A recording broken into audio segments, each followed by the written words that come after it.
Yo urabizi se Kiramani akomeje kujya mu gihirahiro. Kiramani akomeje kuba yata umutwe ku bintu by'atanazi n'ibyari byo. Anita ari kugenda amuca ku ruhande namubwiza ukuri kose guhari. Anita ari kugenda amwica mu mutwe namubwira uko ibintu byose byesitaye. Ese guys, nk'ubu Kiramani ibi byose byari kumva akabihakana namara kumenya neza kuko byanyabyo ko ariho umuntu basa, ndetse uwo muntu ari no muri uwo mujyi bari kumwe. Ese Kiramani we azakora iki? Ese guys, aya makuru nk'ubu ari Papa Kiramani yaciye mbere yakora iki? Papa Kiramani turabizi ko nta mikino afite muri kino gihe. Papa Kiramani turabizi ko buri kimwe cyose ari gukora kugira ngo umuryango we ubeho nta n'ikintu kiwitambitse. Kandi Papa Kiramani turabizi ko nta n'imikino afite muri kano gakino, kandi turabizi ko no kwica yabikora kugira ngo ntihagire umuntu umuvogerera mu muryango.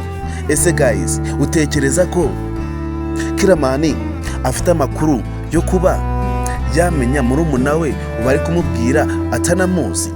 Guys, turabizi ko Niyori guhera aka kanya nawe bamaze kuba bamutsindikamo ibintu byo kuba atongera kuba yasubira kuri raduka. Ive ari gushaka impamvu yatuma Niyori atongera kuba yasubira mu mujyi kuri raduka byo kwa Ejide bya Kiramani. Ese guys, Niyori yarenga ku mabwiriza ya Ive agasubira kuri raduka? Guys, Niyori turabizi ko nawe akunda akantu karyoshe. Niyori turabizi ko nawe nubwo ashukika vuba akunda ahantu bamufata neza.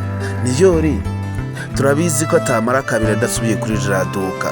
Niyori turabizi ko nawe akunda ikintu kimunezeza. Ese guys, Ive yaba agiye gukora koko akamuca kuri raduka Niyori ntiyongere gusubirayo? Ese murabona Ive byapfa gushoboka ko amuca kuri raduka?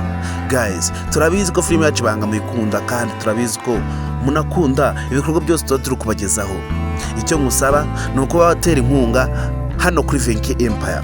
Murabizi ko ikintu cya mbere kiba gishoboka, cya mbere kinakomeye umuntu agusaba cya mbere cyo ushobora kuba wabonera ubushobozi ni ukuba wakora subscribe hano kuri Venke Empire, ubundi ukaba utanze inkunga yawe ndetse ukaba umunyamuryango wuzuye w'ibikorwa byose tuba turi kubagezaho umunsi ku munsi.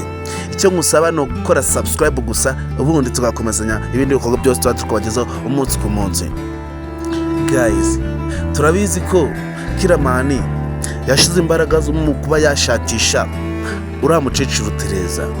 Kiramani turabizi ko buri kimwe cyose asigaye arakora ari gushakisha uburyo yazashakisha ahantu Tereza atuye. Kandi Kiramani turabizi ko nawe ameze nka se nta nubwo acika intege. Kiramani turabizi ko ikintu cyose cyaba ari gukora ari uguhatana ngashakisha ukuri kubiri inyuma. Ese guys, urabona ko Kiramani ibintu byose byo bari gukora umunsi ku munsi ubona atari we uri kwihemukira? Ese ubona Kiramani atari we uri kwishira mu byago? Kiramani turabizi ko namara kubona Tereza ni byinshi bizahindukamo mu kuntu abayeho. Kiramani abonye Tereza bwa mbere turabizi ko yahita ahinduka kurenza ukuntu abayeho. Turabizi ko atongera gufata papa we nk'ukuntu amufata, kandi turabizi ko ikintu cyahinduka mu muryango ari kinini. Ese guys, utekereza ko nono Papa Kiramani ari ufashe Tereza mbere, utekereza ko yamukorera iki? Papa Kiramani turabizi ko nta mikino afite muri kano gakino. Papa Kiramani turabizi ko buri kimwe cyose yagikora kugira ngo abone umuryango ubayeho neza. Papa Kiramani turabizi ko no kwica yabikora kugira ngo abone umugore we ndetse na Kiramani babayeho mu mutuzo nta n'ikintu na kimwe bikanga. Ese guys, Papa Kiramani namara kubona Tereza bwa mbere uratekereza azamushiramo imiyaga?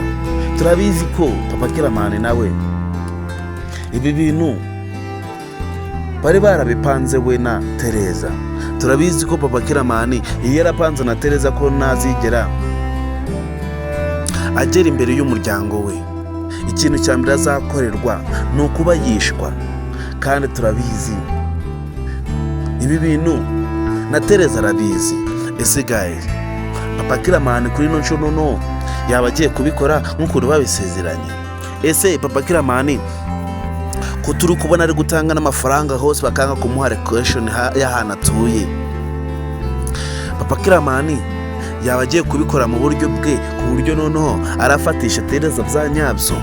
Guys, nibura umunyamuryango filime yacu Ibanga, ndagusaba kugira ngo watanga ibitekerezo byawe bambwira ukuntu bimva kuri filime yacu Ibanga, kandi murabizi ukuntu tubakunda, murabizi ukuntu muri abantu b'intwari, kandi murabizi ukuntu muri abantu b'agaciro hano kuri 20K Empire.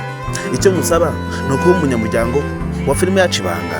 Icya kabiri musaba ni ukuba umunyamuryango wa Miss Nyambo, ubundi tugakomeza tukagenda na ibikorwa byose tuba tukabageza umunsi ku munsi.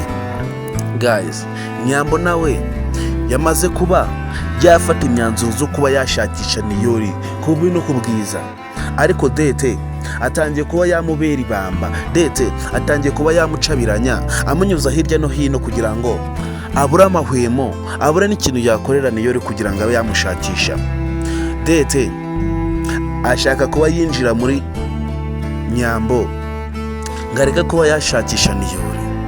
Dete ntabwo yifuza ko Nyambo yajya gushakira Niyori mu mujyi, kubera ko azi ko Niyori ari mu mujyi. Dete ntabwo yifuza ko Nyambo yava mu cyaro ngo ajye gushakishiriza mu mujyi atari ahandi. Dete akomeje kuba yabuza uburari ku buryo Nyambo agiye guta umutwe, ariko Nyambo turabizi ko yamaririje, yafashe umwanzuro wo kuba yashakisha Niyori ahantu aho yaba ariho hose paka mugezeho. Turabizi ko Nyambo ubu ngubu yamaze kuba yafata imyanzuro yo kuba yashakisha Niyori ku bubi no ku bwiza. Turabizi ko Nyambo ageze mu mujyi atabura Niyori. Turabizi ko Nyambo namara kugera mu mujyi arahita abona Niyori. Guys, kandi murabizi ko filime yacu Ibanga mwese muyikunda. Icyo musaba ni ukuba utabura kuri episode yari yose filime yacu Ibanga, cyangwa se ngo ure kuri Bensense yose filime yacu Ibanga. Kandi murabizi ukuntu tubakunda, murabizi ukuntu filime yacu Ibanga ari filime yanyu. Ese guys, mwiyoreje gatoya, ese utekereza mu gihe Kiramani yaba yahuye na Niyori icyahaba? Ese utekereza ko Kiramani noneho we yatekereza iki mu mutwe gwe? Ese utekereza ko Kiramani yatekereza neza mu gihe yamaze kumenya amakuru ko Niyori basa ndetse yanamwiboneye? Ese guys, mwibarije ikindi kibazo, ese ntabwo ujya utekereza igihe Nyambo azaba yageze mu mujyi noneho ntahure na Niyori ahubwo agahura na Kiramani? Guys, filime yacu Ibanga ihishe byinshi. Filime yacu Ibanga harimo utuntu twinshi utazapfa kuba wasobanukirwa. Turabizi ko Kiramani imvugo ye ndetse n'imico ye ndetse n'imyitwarire ye ahuye na Nyambo, turabizi ko Nyambo yata umutwe. Ese utekereza mu gihe bahuye ikintu cyahaba? Ese ntabwo ujya utekereza ikintu Nyambo yakora? Guys, turabizi ko Kiramani ahuye na Nyambo, turabizi ko Nyambo yataha ari mu marira, turabizi ko Nyambo yataha arimo kurira atazi n'icyabaye. Guys, icyo ngusaba wowe ni ugukurikirana ibikorwa byose ndi kubagezaho umunsi ku munsi. Icyo ngusaba ni ukuba wantera inkunga, ubundi ugakora subscribe kugira ngo tube twajyana mu bikorwa byose ndi kubagezaho umunsi ku munsi. Kandi murabizi ko filime yacu Ibanga ari filime yacu yanyu tuba turi kubakorera. Ese guys, wowe utekereza ko Nyambo azahura na Niyori? Ese utekereza ko byashoboka ko Niyori yongera kuba yahura na Nyambo? Guys, murabizi ko twebwe tudatinda mu magambo. Icyo musaba ni ugukurikirana ibikorwa byose ndi kubagezaho umunsi ku munsi, ubundi tugakomeza tukagenda ibikorwa byose ndi kubagezaho umunsi ku munsi. Guys, rero nagutindiye, ndagusaba kugira ngo ukore subscribe kugira ngo ube waba umunyamuryango wuzuye filime yacu Ibanga. Kandi kongere duhure ku yindi episode ikurikira filime yacu Ibanga, cyangwa se kuri benefits zose za filime yacu Ibanga. ndabakunda cyane, muri abantu b'intwari hano kuri Venke Empire.